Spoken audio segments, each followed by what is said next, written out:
నెల్లూరు జిల్లా ప్రజలకు Santhapeta police station inspector అయిన నేను ముందుగా అందరికీ సంక్రాంతి శుభాకాంక్షలు. అలాగే ప్రజలందరూ ఈ సంక్రాంతి కనుమ పండుగల్ని భక్తి శ్రద్ధలతో జరుపుకోవాలని, ఆనందంగా జరుపుకోవాలని, అందరూ సుఖ సంతోషాలతో సిరి సంపదలతో తొలతూగడానికి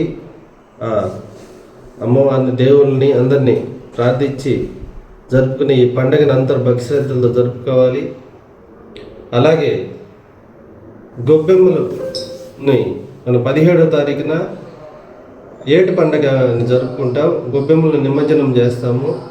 ఆ రోజు మనం నెల్లూరు పట్టణంలోని దేవుళ్ళందరినీ మనం ఏటి ఒడ్డుకి తీసుకుని వచ్చి అక్కడ అందరం భక్తి శ్రద్ధలతో పూజించుకుని గొబ్బెమ్మలని మనం నదిలో కలుపుకుంటాం.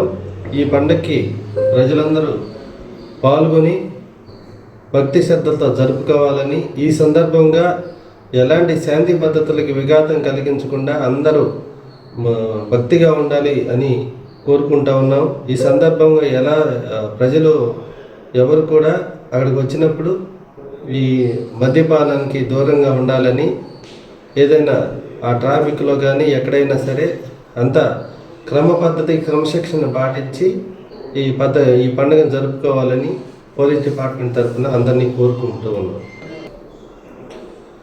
పోలీస్ కంట్రోల్ రూమ్ని ఏర్పాటు చేస్తున్నాము. మఫ్టీలో ఒక సిఐ గారు, తర్వాత క్రైమ్కి సంబంధించిన వాళ్ళు దాదాపు 20 మంది మఫ్టీలో ఉంటారు, ప్రజల మధ్య ఉంటారు. పిక్ పాకెటర్లకి వాళ్ళు ఏదైనా వాళ్ళని గుర్తిస్తారు ముందే. ఎవరైనా ఏదైనా కనుక పిక్ పాకెటింగ్ జరిగితే మాత్రం వెంటనే ఇమ్మీడియట్గా వాళ్ళని పట్టుకునే ఏర్పాట్లు చేశాము. మా వాళ్ళు కూడా అంతా పోలీస్ అంతా మఫ్టీలోనే దగ్గర ఒక సిఐ గారు, 2 ఎస్ఐలు, ఒక 20 మంది స్టాఫ్ మఫ్టీలో ఉంటారు.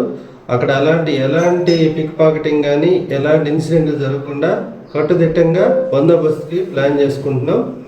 ప్రజలంతా వచ్చేప్పుడు మనకి పెన్నా బ్రిడ్జి కోవూరు సైడ్ నుంచి వచ్చే వాళ్ళంతా పెన్నా బ్రిడ్జి పైగా వస్తారు. అక్కడ మనం 2 వీలర్ పార్కింగ్ 1 సైడ్ ఏర్పాటు చేస్తున్నాం.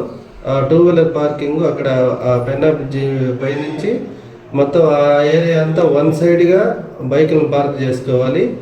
అక్కడి నుంచి నడుచుకుంటూ రావాలి. ఆ పెన్నా బ్రిడ్జి డౌన్లో కోవూరు ఎంట్రీ దగ్గర మనము ఆ పెన్నా బ్రిడ్జి డౌన్ దగ్గర నుంచి నడుచుకుంటూ రావాలి. అలాగే ఇటు side Ranganatha Swamy temple side మనము శ్రీకళ అపార్ట్మెంట్లో పార్కింగ్ ఏర్పాటు చేసాము. వెహికల్స్, కార్లన్నీ అక్కడే ఆపేస్తాము. కాబట్టి కార్లన్నీ ఆ శ్రీకళ అపార్ట్మెంట్లో ఉన్న పార్కింగ్ ప్లేస్లో పెట్టుకోవాలి.